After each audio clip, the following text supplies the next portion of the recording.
Assalamualaikum warahmatullahi wabarakatuh. Selamat datang di video psikologi komunikasi ini. Di video ini kita akan sama-sama belajar mengenai psikologi komunikasi. Sebelum lanjut videonya, kita kenalan dulu yuk sama dosen pengampu mata kuliah psikologi komunikasi, yakni Ibu Rizkiatul Hasanah, SOS MSOS. Dan saya sendiri, Indri Ayu Lestari, dengan nomor induk mahasiswa 190104010042. Sebelum lanjut ke pembahasannya, kita pahami dulu yuk peta konsep dari psikologi komunikasi ini.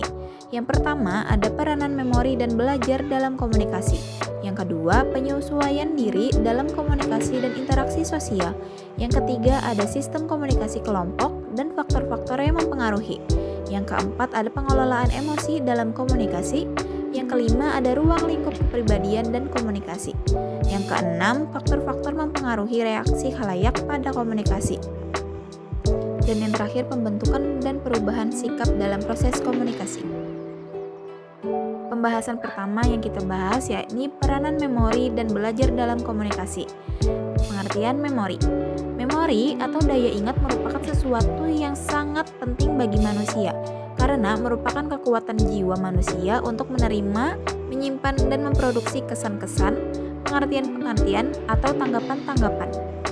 Memori manusia dapat diolah secara sadar atau conscious processing dan secara otomatis. Pengolahan secara sadar biasanya menimbulkan tindakan-tindakan baru, sedangkan pengolahan secara otomatis biasanya menghasilkan tindakan-tindakan refleks atau secara tiba-tiba dengan waktu yang pendek. Berdasarkan jangka waktu dan tingkat-tingkat penggunaannya, terdapat dua jenis memori, yaitu memori jangka pendek atau short term memory dan memori jangka panjang atau long term memory. Secara konseptual, memori jangka pendek merupakan penyimpan informasi yang aktif, sedangkan memori jangka panjang merupakan penyimpan informasi yang relatif pasif. Selanjutnya ada karakteristik memori. Memori memiliki karakteristik yaitu memori sensoris, memori jangka pendek, dan memori jangka panjang. Ketiga jenis ini memiliki hubungan satu sama lain, yakni memori sensori mencatat informasi yang masuk melalui salah satu dari panca indera. Informasi tersebut ditransfer ke memori jangka pendek selama 30 detik. Setelahnya, informasi dapat disimpan ke memori jangka panjang dan menjadi hal yang diingat atau dikenang atau dapat dibuang begitu saja. Karakteristik memori dibagi menjadi tiga, yakni memori sensoris, memori jangka pendek, dan memori jangka panjang. Selanjutnya adalah memori sensoris. Memori sensoris yaitu berhubungan erat dengan memori penyimpanan, sementara yang diatur oleh panca indera. Setiap panca indera memiliki satu macam memori sensoris. Memori sensoris adalah informasi sensoris yang masih tersisa sesaat setelah stimulus diambil. Jadi, di dalam diri manusia ada beberapa macam sensori motorik, yaitu sensori motorik visual atau penglihatan, sensori motorik audio atau pendengaran, dan sebagainya. Dalam memori ini, pesan disampaikan oleh kinerja dari sebuah indera kita. Misalnya, kita dalam mengenali sebuah benda memiliki tekstur kasar atau sebaliknya. Proses peraba itu disampaikan ke sensori otak dan akan memproses informasi dari memori kita. Selanjutnya adalah memori jangka pendek. Ingatan jangka pendek atau sering disebut dengan short term memory atau working memory adalah suatu proses penyimpanan memori sementara. Artinya, informasi yang disimpan hanya dipertahankan selama informasi tersebut masih dibutuhkan. Ingatan jangka pendek adalah tempat kita menyimpan ingatan yang baru saja kita pikirkan. Ingatan yang masuk dalam memori sensoris diteruskan kepada ingatan yang jangka pendek. Ingatan jangka pendek berlangsung sedikit lebih lama dari memori sensoris. Selama Anda menaruh perhatian pada sesuatu, Anda dapat mengingatnya dalam ingatan jangka pendek. Memori jangka pendek bersifat terbatas baik dalam kapasitas maupun durasi. Informasi akan hilang dalam waktu 20-30 detik jika tidak diulang-ulang. Memori jangka pendek dibutuhkan ketika kita menyelesaikan sebagian besar tugas-tugas kognitif yang mencerminkan peran penting memori jangka pendek sebagai sebuah memori kerja yang menjaga dan memanipulasi informasi. Selanjutnya ada memori jangka panjang. Dalam memori jangka panjang ini merupakan pusat penyimpanan ingatan-ingatan serta serta informasi-informasi yang kita simpan. Disinilah tempat memori manusia utama yang tidak akan pernah penuh selama hidup.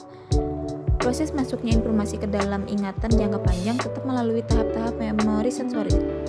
Pada tahapan ini, informasi dari luar diterima oleh indera diubah menjadi impuls-impuls neural sesuai dengan masing-masing fungsi indera.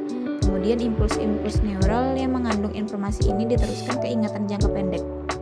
Setelah informasi masuk ke dalam ingatan jangka pendek, diseleksi sedemikian rupa mana yang dianggap penting dan tidak. Kemudian diteruskan ke ingatan jangka panjang. Hal ini menunjukkan betapa luar biasa kemampuan yang dimiliki manusia. Salah satunya adalah sistem memori kita. Memori jangka panjang memiliki kapasitas yang tidak terbatas dan dapat menahan informasi dalam jangka waktu yang lebih lama. Namun seringkali memerlukan usaha yang keras agar dapat memasukkan informasi ke memori ini. Selanjutnya ada jenis-jenis memori. Pertama, pengingatan atau recall. Pengingatan adalah proses aktif untuk menghasilkan kembali fakta dan informasi secara verbatim, kata demi kata, tanpa petunjuk yang jelas.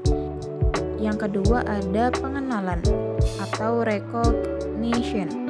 Agak susah untuk mengingat kembali sejumlah fakta, lebih mudah mengenalnya kembali. Yang ketiga, belajar lagi atau relearning, menguasai kembali pelajaran yang sudah pernah kita peroleh termasuk pekerjaan memori. Yang keempat ada redintegrasi atau redintegration. Redintegrasi adalah merekonstruksi seluruh masa lalu dari satu petunjuk memori kecil. Selanjutnya ada peran memori dan belajar dalam komunikasi. Peran memori dalam komunikasi, yaitu dalam komunikasi interpersonal, memori memegang peranan penting dalam mempengaruhi baik persepsi maupun berpikir. Menurut Schlesinger dan Groves, memori adalah sistem yang sangat berstruktur yang menyebabkan organisme sanggup merekam fakta tentang dunia dan menggunakan pengetahuannya untuk membimbing perilakunya. Setiap saat stimuli mengenal indera kita, setiap saat pula stimuli itu direkam secara sadar atau tidak sadar. Secara singkat, memori melewati 3 proses, yaitu perekaman, penyimpanan, dan pemanggilan.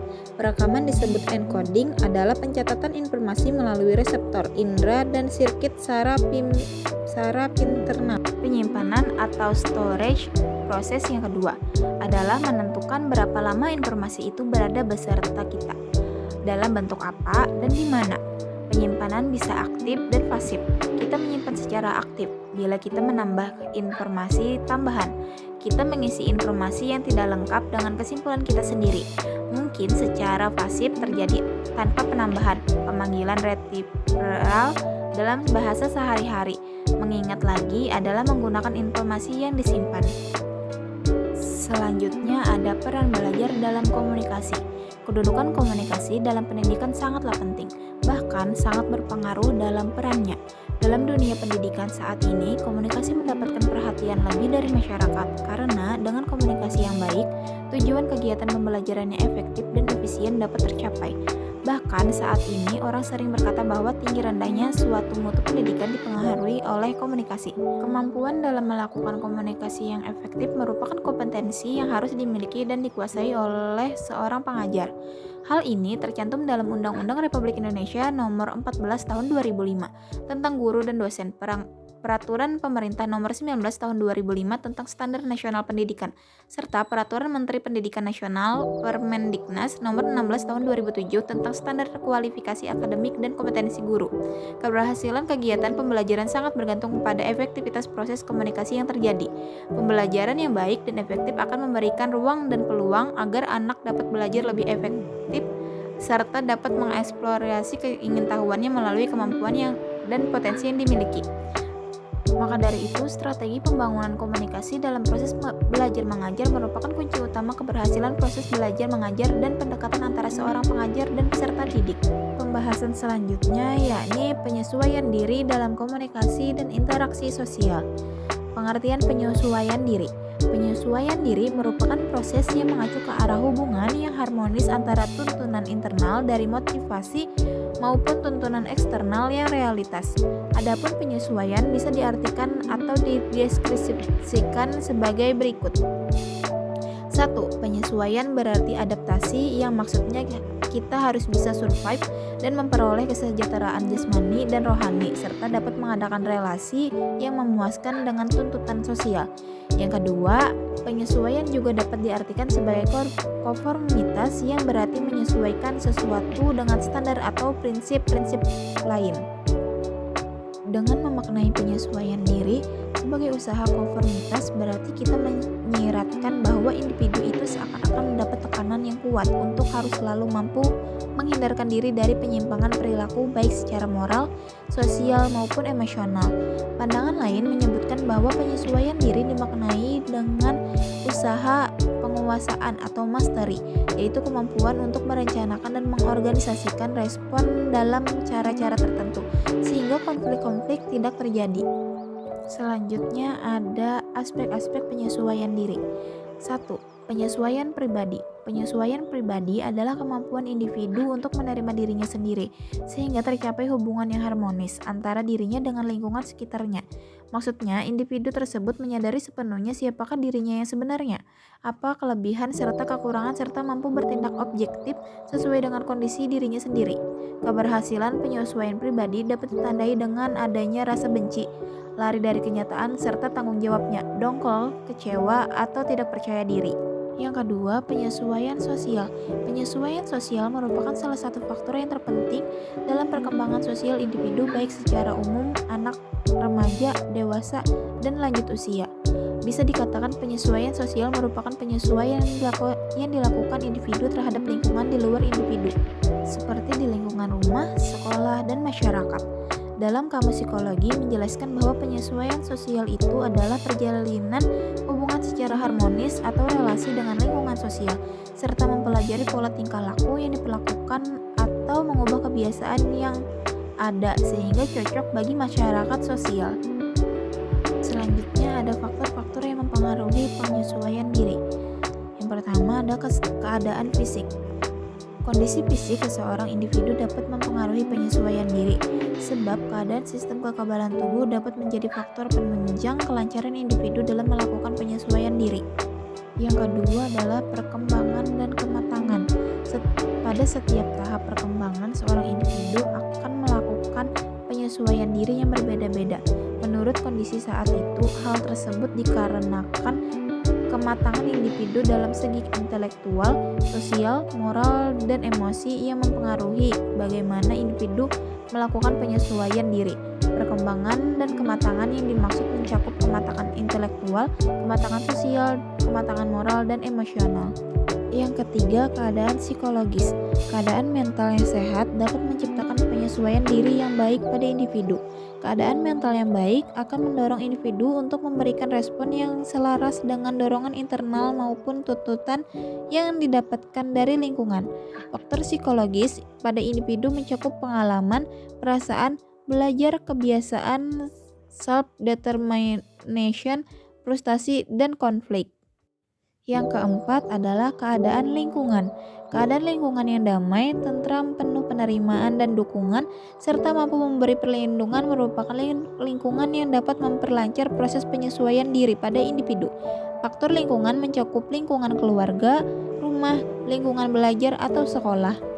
Dan yang kelima, tingkat religiusitas dan kebudayaan. Religiusitas dapat memberikan suasana psikologis yang digunakan untuk mengurangi konflik, frustasi, dan ketegangan psikis lain. Karena religiusitas memberikan nilai dan keyakinan pada individu untuk memiliki arti, tujuan, dan stabilitas dalam hidup. Begitupun dengan kebudayaan pada suatu masyarakat yang merupakan faktor yang mempengaruhi watak dan perilaku individu dalam bersikap. Selanjutnya ada pengertian interaksi sosial.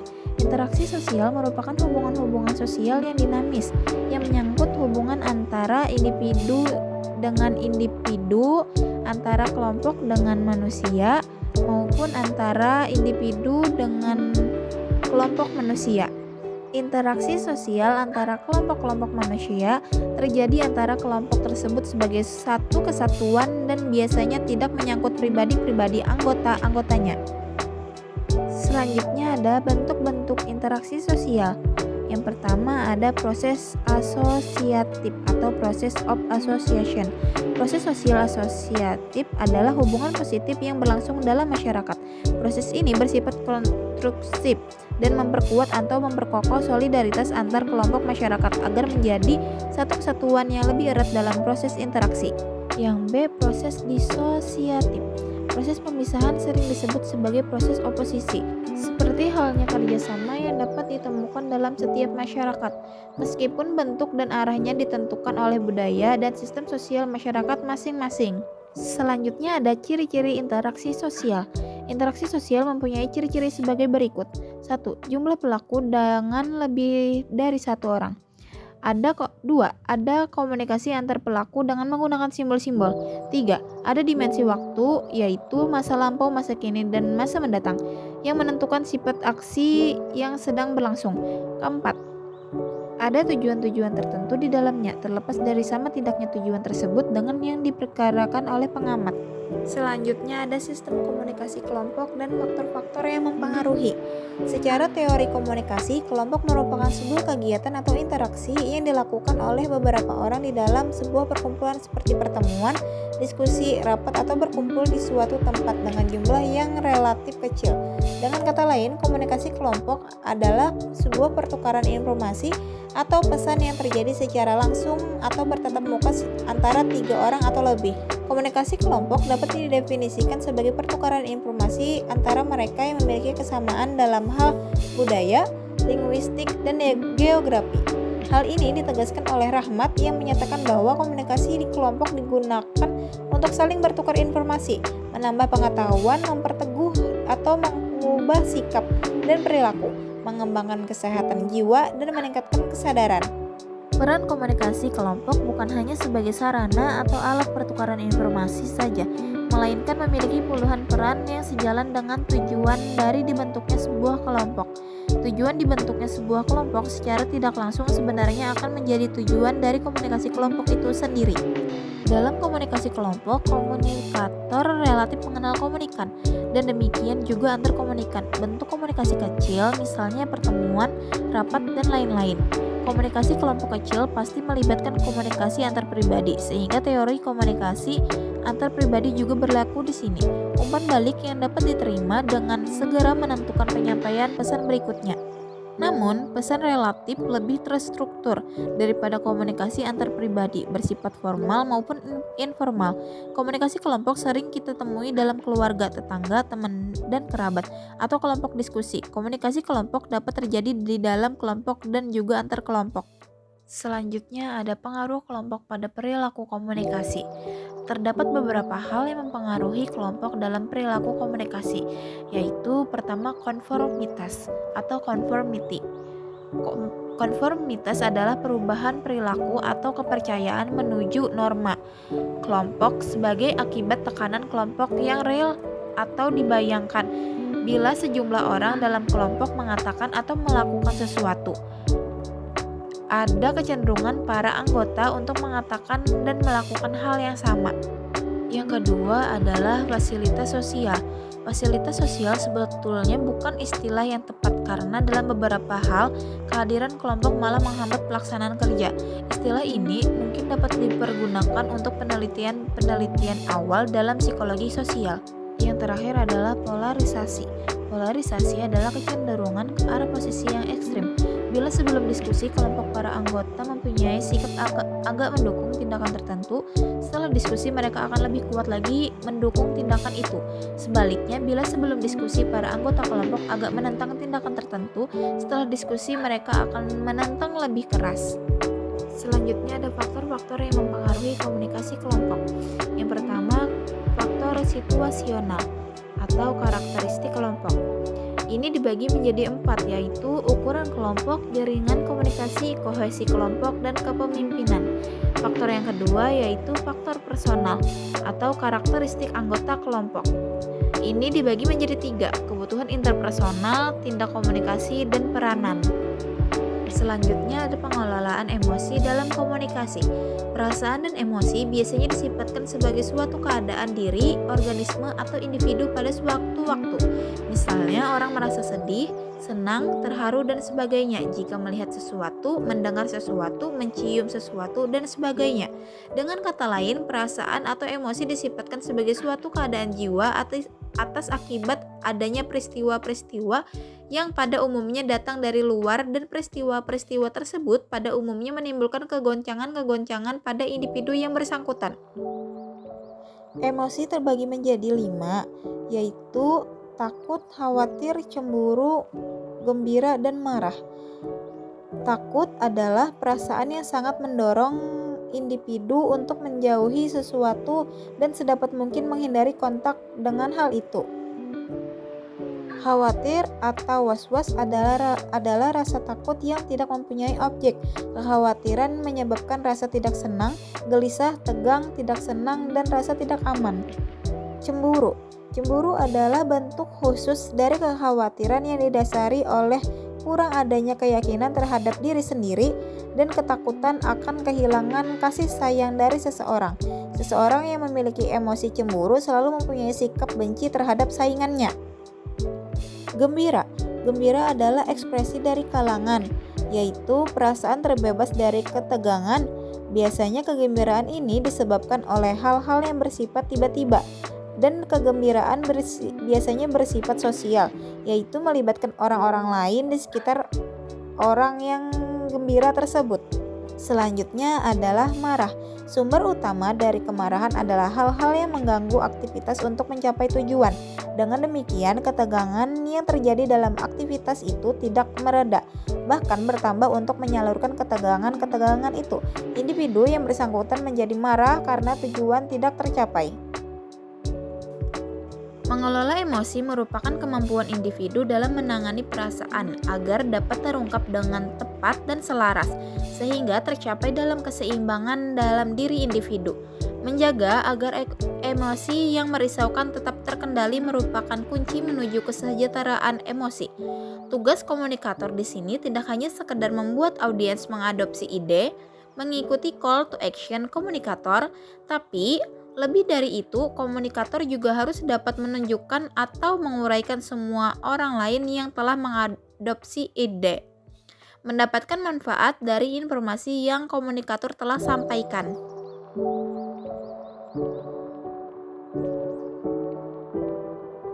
Selanjutnya ada faktor pembentuk kepribadian. Kepribadian seseorang dapat dilihat dari ciri-ciri fisik atau body build, seperti tinggi badan, berat badan, bentuk muka, dan lain-lain.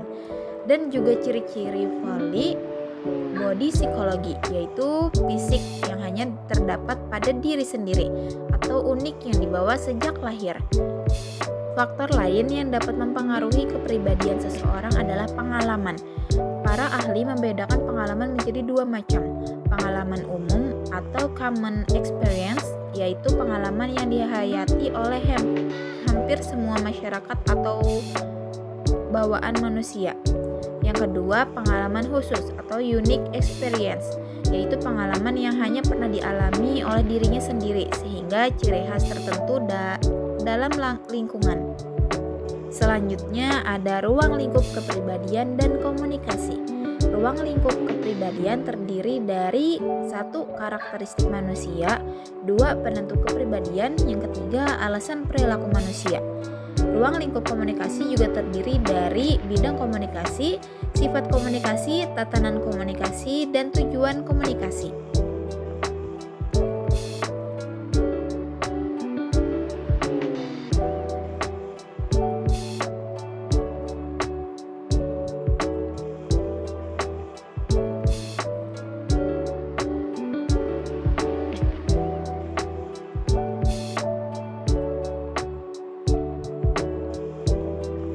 Ruang lingkup kepribadian yakni karakteristik manusia.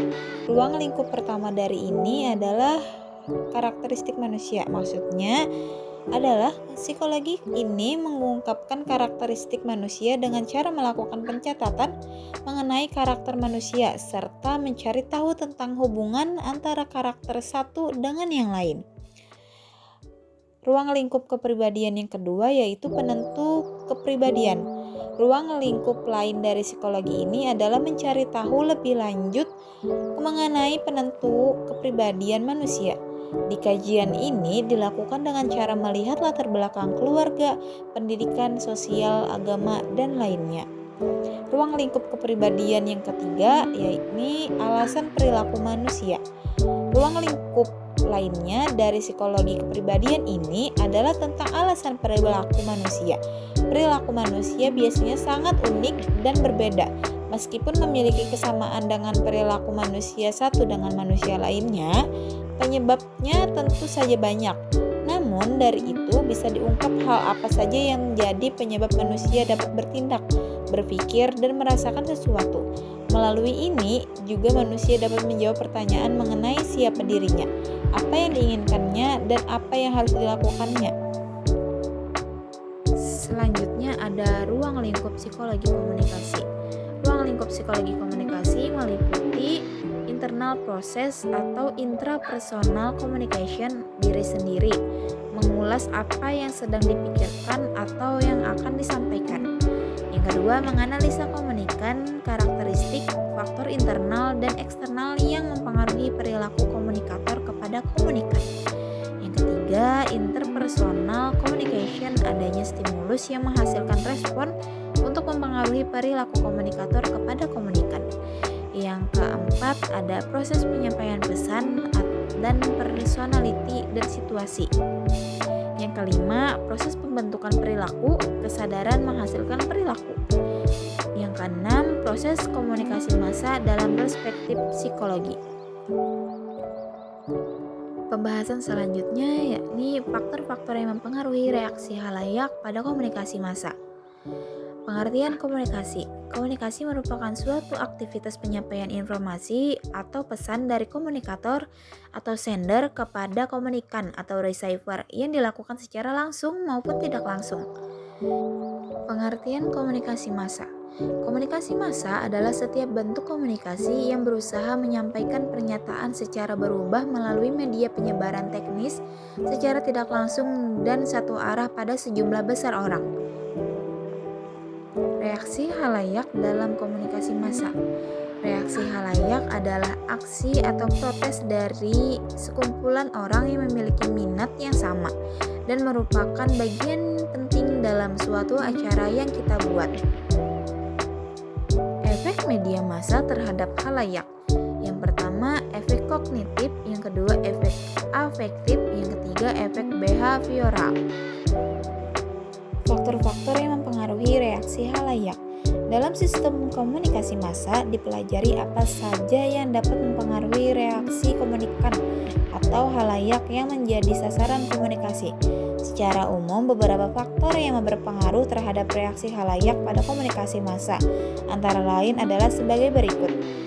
Gender atau jenis kelamin, yaitu laki-laki atau perempuan.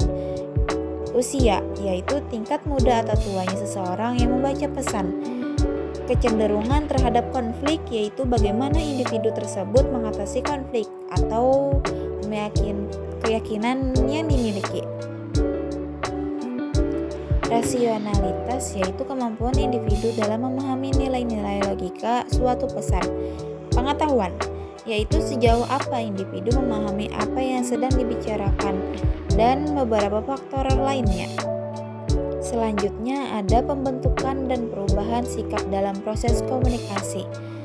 Pengertian sikap. Sikap merupakan salah satu pokok bahasan yang penting dalam psikologi, khususnya psikologi sosial. Para ahli tidak selalu sepakat mengenai pengertian atau definisinya. Jung mendefinisikan sikap attitude sebagai suatu kecenderungan untuk beraksi atau bereaksi dalam sebuah arah karakter. Jung juga sangat bersikeras bahwa setiap orang memiliki kedua sisi sikap ekstrovert dan introvert, walaupun hanya satu yang dapat aktif pada saat satu sikap lainnya tidak aktif.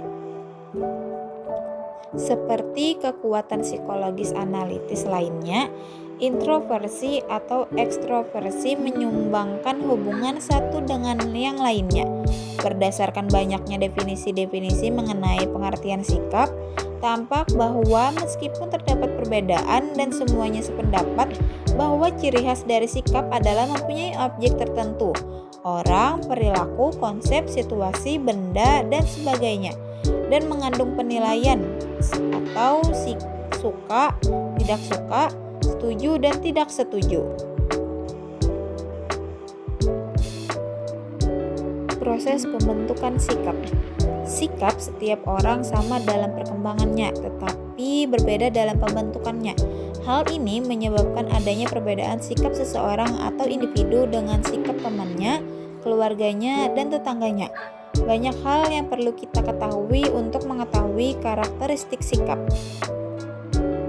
Masalah pembentukan sikap ini menurut Kirsch dan kawan-kawannya tidak hanya ditujukan untuk ilmu sosial, tetapi juga penting bagi semua orang yang ingin mempengaruhi kegiatan sosial, seperti orang tua, pendidik, pemimpin, pembaharu, politikus, pedagang, dan orang-orang yang tertarik untuk mengetahui cara mengembangkan sikap-sikap baru dan cara mengeluarkan atau melemahkan sikap.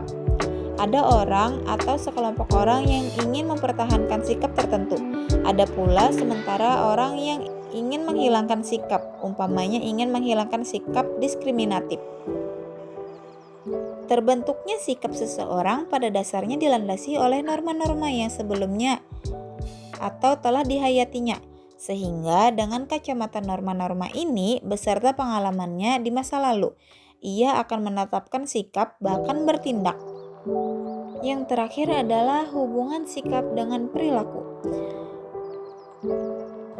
Hubungan sikap dengan perilaku memiliki beberapa teori, yakni teori perilaku beralasan atau theory of reason action. Yang kedua ada teori perilaku berencana atau theory of planned behavior. Yang ketiga ada attitude behavior process model. Dan yang keempat balance theory dan cognitive dissonance theory.